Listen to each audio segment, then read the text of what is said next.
With the DCT, of course, you don't have a clutch to feather, so control of speed is a real challenge at in low speed settings.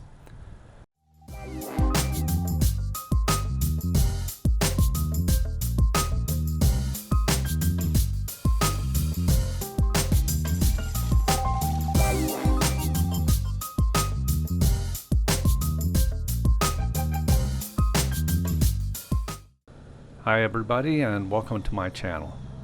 This is the first in a series of videos about my process of learning to ride a 2018 Goldwing DCT at low speeds and in tight maneuvers. I've had the bike for about a month or so, and I figured out pretty quickly that with the DCT it's really difficult to maneuver this bike at low speeds. It's a very heavy bike. And it's also a little bit tall for me, so I'm not getting my feet solidly on the ground, and it's proven to be quite challenging for me to maneuver at low speeds. So I set about the process of trying to teach myself to do that. Watched a lot of YouTube videos, of course, and then I've started practicing. What you're seeing here is probably about the second or third practice session that I've done. The first ones were really pretty casual, just making low speed maneuvers, turning around and around. They were pretty random, not particularly organized, and they didn't last for very long. This is the first of the recorded sessions, and this one lasts for quite a while, but you'll see from the video that it's still pretty random. I'm still not very comfortable turning this bike at low speed. So I start out with a little bit of just sort of weaving around, getting used to, letting the bike lean, trying to get control of the speed of the bike. With the DCT, of course, you don't have a clutch to feather, so control of speed is a real challenge in low speed settings. Really, all you can do is hold the throttle as steadily as possible, and use the rear brake to slow the bike down to get it to turn in and turn more tightly.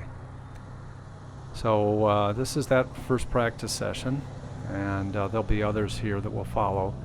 I'll apologize in advance for the quality of the video on this particular session. I'm using an older camera here. I also had no audio on the bike, so that's why I'm having to resort to this voiceover here. In subsequent sessions I'll have some audio and a better quality camera, so don't worry that it's going to all work like this. So you can see from this first session that I'm making pretty darn big turns. The speed is fairly high actually, and part of that's is intentional. I don't want to be just sort of balancing the bike around a very unsteady turn. I want the bike to be flowing through a turn so that I can lean it in and not be sort of trying to balance the bike.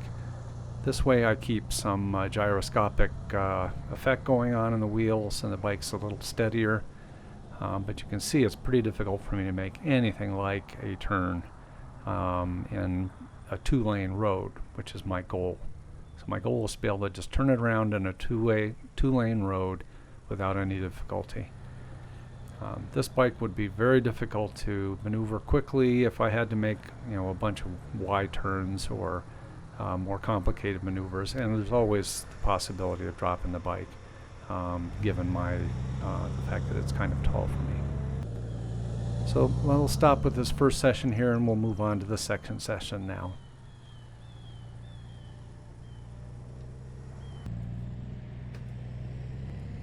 Okay, now it's a couple of days later. You can see that the weather has changed.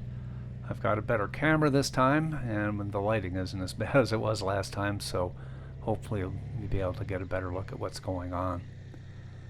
This practice session actually goes much better than the previous one. You'll notice that I'm turning pretty consistent figure eights here, and it was kind of hard to measure last time, but if you watch a little bit here, you'll see that I'm making tighter turns than I was. In between these practice sessions, I think an awful lot about what it'll take to tighten up the turns. The last time it was obvious I was way outside what I would need to do a U-turn in a 2-lane road. And after thinking about it, I decided that I probably needed to counterbalance the bike a lot more. In order to turn it in and make a tighter turn, by counterbalancing you can lean the bike but balance it by leaning toward the outside of the curve. So that was what I decided I wanted to work on this time, and I think you can see it, my body position here. I'm using the space between the two sets of parking spaces to serve as my surrogate 2-lane road. And we're going to stop here for just a second, and you get a good view of the lean angle. Doesn't look like so much when you're moving, but when you stop it, I've actually got the bike leaned over pretty well, and I'm also counterbalancing quite a bit.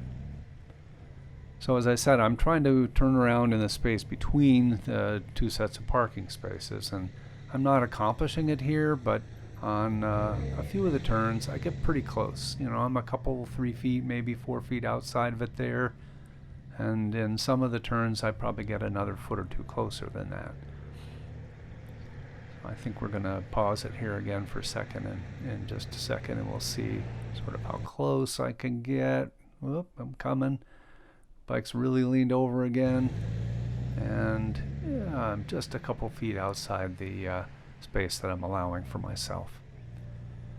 So this session went on for quite a long time, and I won't bore you with all the repetition, but it really was a good session, and the more time I spend doing this, the more comfortable I get, and you know, the closer I am to getting toward my goal and making that turn. Oh, there's another pretty good turn there. Alright, so we're going to move on in the next video. We're not going to do any more here, but in the next video we're going to move on to another practice session and some new techniques and new approaches that I'm going to try in that video. Okay, we'll see you in the next video. I'll put a link in the description below.